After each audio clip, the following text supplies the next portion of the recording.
Bonjour les amis, salut à tout le monde. Voilà, donc aujourd'hui, petit partage encore sur la perversion narcissique. Alors j'avais déjà fait il y a quelques temps, il y a un mois je crois, je sais plus, un petit espace, une petite vidéo sur justement comment les pervers, les manipulateurs arrivent à faire perdre un petit peu la tête à leurs victimes, les déboussoler en leur assénant du chaud et du froid, c'est-à-dire tout et son contraire. Et voilà. Et là, eh bien là, j'avais envie de parler de mon expérience, parce que bien sûr, je parle de ce que j'ai vécu quand même un petit peu, et puis de ce que j'ai pu constater sur le tas. De comment ils s'y prennent pour isoler les personnes, pour isoler leurs proies, leurs victimes, enfin bon, bref. La personne qu'ils ont choisie pour être un petit peu leur bouc émissaire. Euh, eh bien, il va y avoir plusieurs éléments qui vont rentrer en compte, en ligne de compte. Et pour ce que j'ai observé, il y aura plusieurs façons de s'y prendre. Alors, la façon la moins subtile, la plus grossière, on va dire, ça va être de dénigrer les personnes de l'entourage de façon à ce que sa victime ou la personne vulnérable, on va dire, en apparence, adhère à ces systèmes de croyances et puis petit à petit se détache des personnes de son environnement. Donc ça peut être plus ou moins subtil, hein. Ça peut être aussi des réflexions un peu assassines, ça peut être oui, mais tu ne vois pas à quel point cette personne finalement ne s'intéresse pas à toi. Ça peut être moi je n'accepte, enfin je ne l'aime pas. Ça peut être des choses. Et pour faire plaisir à l'autre, bah, peut-être on peut aussi mettre de la distance avec certaines personnes, certains amis, certains parents.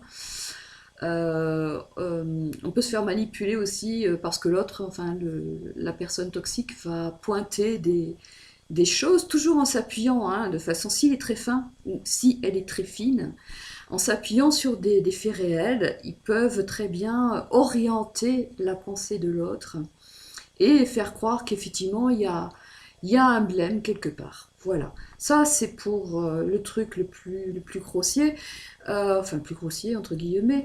L'idée c'est quoi? L'idée c'est que à un moment donné, alors ça peut prendre des semaines, des mois, des années tout ça, parce que c'est quelque chose qui est programmé sur du long terme, hein. Le but étant que quand la personne va s'apercevoir qu'elle est en train de perdre pied, que peut-être elle est engagée dans une relation qui n'est absolument pas nourrissante, vivante et tout ce que vous voudrez, va vouloir s'échapper. Et bien, quand on veut s'échapper à ce moment-là, on se rend compte qu'on est tout seul. Voilà. Et qu'il n'y a plus personne autour de nous pour nous filer un coup de main. Et de même, la deuxième position aussi, pour expliquer ce besoin d'isoler, il y a aussi le fait qu'une personne qui n'est pas entourée eh bien, est beaucoup plus manipulable, forcément. C'est une évidence. Et une troisième chose que je vois aussi, c'est que comme ce sont des êtres qui ont besoin d'avoir une mainmise absolue sur quelqu'un, hein, la personne est objectivée, donc ce n'est plus une personne, c'est un objet. Et pour que cet objet appartienne totalement, eh bien, il faut qu'elle n'ait aucun lien avec l'extérieur. Donc, en général, les liens les plus forts avec les amis, etc., ça va être un petit peu sabordé parce qu'en fait, il y a aussi l'idée de s'approprier un objet, s'approprier quelque chose, un objet vivant, d'accord, mais un objet quand même. Donc, s'approprier tout ça et enfin tout ça. S'approprier, voilà. Donc, il faut être vigilant dans une relation quand elle commence et puis qu'on commence à avoir un petit peu des signaux d'alerte. C'est est-ce que finalement j'ai la liberté d'être et de continuer à être qui je suis. Alors, là, j'attire aussi l'attention sur le fait que, et ça c'est valable pour toutes les relations, c'est que souvent quand on tombe amoureux ou amoureuse, on a envie d'être avec l'autre personne, envie de lui faire plaisir, etc., etc. Et une des grandes bêtises que l'on fait en général, c'est de vouloir faire plaisir à l'autre en étant au plus près de l'autre. Et quelquefois, on va négliger les espaces privés, les espaces où on avait l'habitude de s'épanouir. Ben, si on avait l'habitude d'aller, je sais pas, tous les jeudis, faire du qigong, faire je ne sais trop quoi, et que tout d'un coup l'autre nous dit ah oui mais jeudi hein, j'aimerais bien qu'on le passe tous les deux ensemble, alors une fois peut-être, mais deux fois voilà, et puis trois fois, et puis quatre fois, et puis finalement on va prendre l'habitude de s'oublier au profit de l'autre. Et c'est pas forcément une bonne chose. Voilà. Parce que simplement après le pli, il est pris. Et quand on va vouloir reprendre son espace, ça va être plus difficile. Ce n'est pas une marque d'amour vis-à-vis de l'autre que de céder sur les espaces qui sont vitaux pour nous.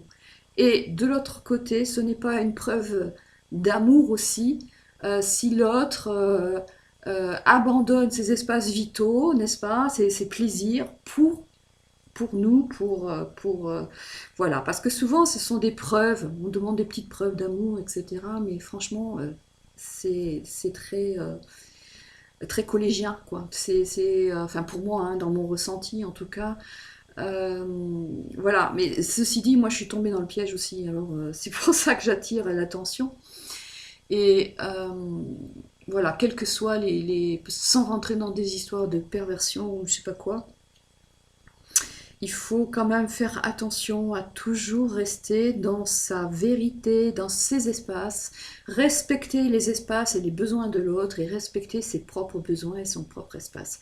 Et si dès le départ, on met ça au clair avec l'autre personne, il n'y a pas de raison, si on est vraiment amoureux, enfin, amoureux c'est une chose, si l'amour arrive et si on s'aime vraiment, euh, eh bien, on va respecter les besoins de l'autre. On va laisser l'autre aller se nourrir à l'extérieur et ça va enrichir la relation, ça va enrichir la communication, ça va enrichir les personnalités et du coup on aura beaucoup plus de choses à donner et à partager. Voilà, là je ferme la parenthèse. Et je reviens à mon histoire de toxique et de manipulateur. Alors, euh, est-ce que c'est comme ça dans tous les cas? Moi, dans ce que j'ai vécu, j'en reviens à ce que je disais tout à l'heure, je n'ai pas trop entendu parler de... Si, il y avait toujours des... Oui, mais cette amie, finalement, elle vaut pas grand-chose. Oui, non, mais tu as vu comme elle est, tu as vu comme elle parle, tu as vu que machin, voilà. Alors, souvent, ces attaques-là aussi, c'est à noter. Enfin, moi, j'ai remarqué que les personnes qui étaient visées, dans ce cas-là, ce sont des personnes qui menacent, en fait, euh, de démasquer. Il y a un risque que ces personnes qui ne sont pas... qui sont trop volubiles, qui sont peut-être avec un caractère un peu forgé ou je ne sais trop quoi, ou en tout cas elles ne sont pas manipulables aussi facilement, ou le PN n'a pas trouvé la ficelle pour les manipuler, et donc il va essayer de les sortir du jeu. Et quelquefois, ils ont une autre façon de faire, et ça, c'est quelque chose que j'ai observé et vécu aussi. Euh, Ce qu'ils vont trouver la faille dans les personnes de l'entourage, et ils vont faire comme avec leurs victimes, ils vont manipuler ces personnes. Et du coup, ces personnes, quand on va leur dire, même si c'est les meilleurs amis du monde, même si ce sont des parents, leur dire, mais tu sais, ça va plus du tout avec machin truc, et moi je sens qu'il y a quelque chose qui va pas, et puis voilà, je pense le quitter. Et là, l'autre va nous regarder en disant, mais fera pas dingue, quoi, ça va pas du tout, ça. Et il va se mettre, la personne, ou les personnes vont se mettre à défendre, donc le conjoint ou la conjointe que l'on veut quitter, tout simplement parce qu'ils sont tombés eux-mêmes dans le piège du pervers narcissique. Alors c'est quoi ce piège? Quand ce type de personne rentre en contact avec une cible, on va dire ça comme ça, ce sont des personnes, les cibles, ce sont des personnes en général qui ont beaucoup de qualités, beaucoup euh, de choses, de trésors intérieurs, mais qui ne sont pas reconnus par justement les personnes qui les portent. Les personnes toxiques qui sont très mentales, qui sont très observateurs, qui ont une facilité pour dénicher ce genre de choses, vont flairer ça et vont prendre une cible porteuse donc de qualité méconnue. Ces personnes qui ont des qualités méconnues, etc., sont en général un petit peu dans la dévalo.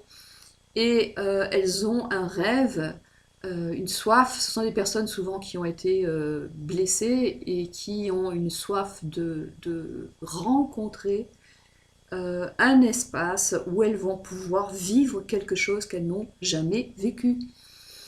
Euh, voilà, moi, en ce qui me concernait, c'était une espèce de sécurité, un support, un accompagnement. Voilà, j'ai dû me dé... J'allais être un peu crue, mais bon, de me débrouiller toute seule depuis l'enfance, en fait. Et donc, mon point faible, c'était vraiment d'avoir quelqu'un qui me donne l'impression d'être là pour moi et de me soutenir. Et finalement, c'est ce que j'ai rencontré. Et bien entendu, c'était qu'un espace virtuel, puisque la personne avec qui je vivais m'a fait croire pendant très longtemps qu'elle était effectivement un support pour moi, jusqu'au jour où évidemment j'ai eu vraiment besoin d'elle et que là, il y avait personne si ce n'est un espèce de masque qui faisait semblant d'être là sans être là.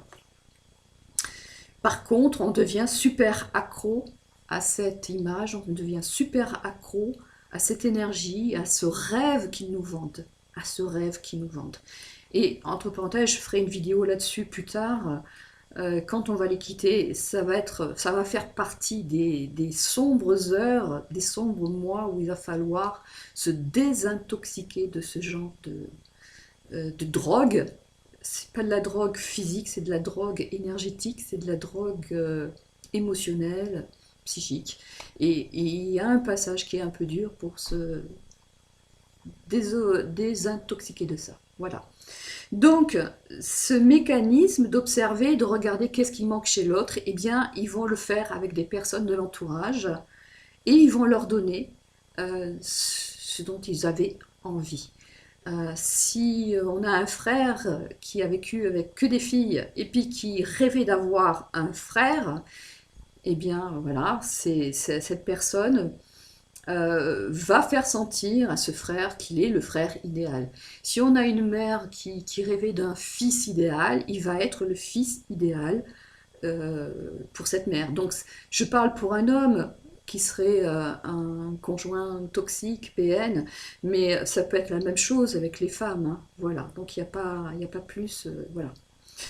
Euh, Simplement, c'est que on rêve de certaines choses et c'est tellement important pour nous que quand on croit que quelqu'un nous apporte ça sur un plateau, c'est difficile euh, de bannir ce rêve, de faire une croix dessus. Et c'est ce qui fait que quelquefois, ça va être difficile de sortir de ce rêve, de croire à la personne victime qui tout d'un coup se réveille et dit mais ça va pas du tout, il y a quelque chose qui va pas avec ça parce que l'autre a une image et donne quelque chose auquel les amis, les parents seront accros tout simplement. Voilà. Eh bien, tout ça, bien entendu, ça travaille au niveau de l'inconscient. Ça travaille, ça peut être en relation avec du transgénérationnel, ça peut être en relation avec un tas de choses. Et donc, du coup, bien entendu, les personnes n'en sont pas forcément conscientes. C'est juste qu'à un moment donné, quand elles vont toucher la réalité de l'autre, de cet autre, quand vraiment ils auront besoin de lui, ou quand tout d'un coup il y aura euh, oui, une confrontation avec le mécanisme du PN, de la personne toxique ou du PN. Et là, il peut y avoir un petit moment de se dire, où on va se dire, mais c'est quoi ça finalement? Il y a un truc qui cloche, il y a un truc qui va pas. Ce n'est pas du tout l'engagement que j'attendais, ce n'est pas les paroles que j'attendais, etc. J'ai une amie qui un jour m'a dit waouh, là j'ai touché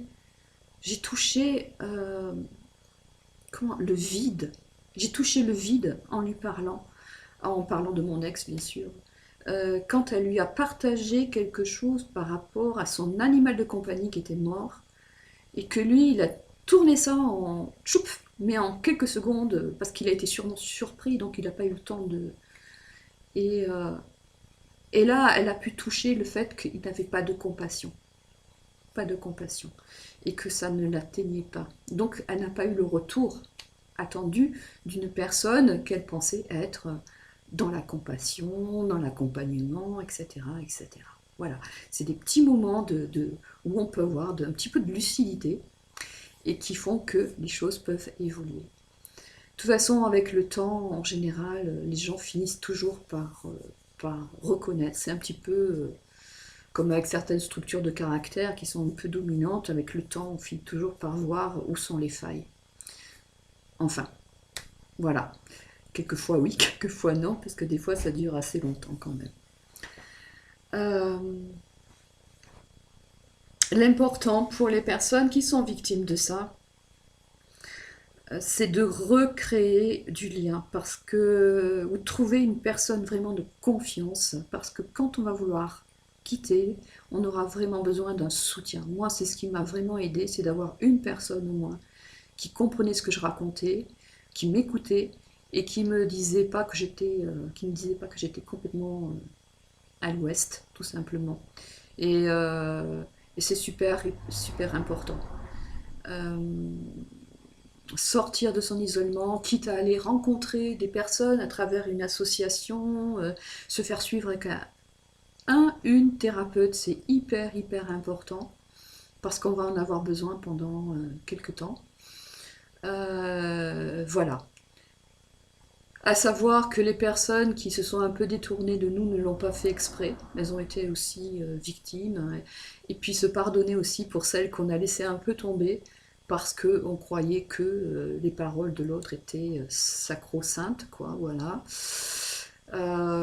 Être en paix avec tout ça et puis recommencer à reprendre son propre pouvoir en se redonnant la valeur que l'on a, parce que si on habite à l'intérieur et qu'on se valide à l'intérieur, il n'y aura plus d'espace pour que l'autre accroche. Voilà. J'espère que cet espace vous aura intéressé et puis surtout que ça vous apporte quelque chose. Si vous avez des amis qui sont pris dans cette problématique, ben, je vous encourage à être le soutien et l'oreille attentive dont cette personne aura besoin. Et voilà. Donc, ben, je vous dis à très bientôt pour un autre partage. Et sans oublier que chacun a son rôle sur cette terre et que, eh bien, certains sont là pour réveiller d'autres personnes qui ont oublié certaines choses sur elles ou qui ne veulent pas aller voir la beauté qui est en elles. Voilà. Eh bien, merci beaucoup pour cette écoute. Je vous fais des grosses bises et puis portez-vous bien, prenez bien soin de vous et eh ben, à une prochaine fois. À bientôt.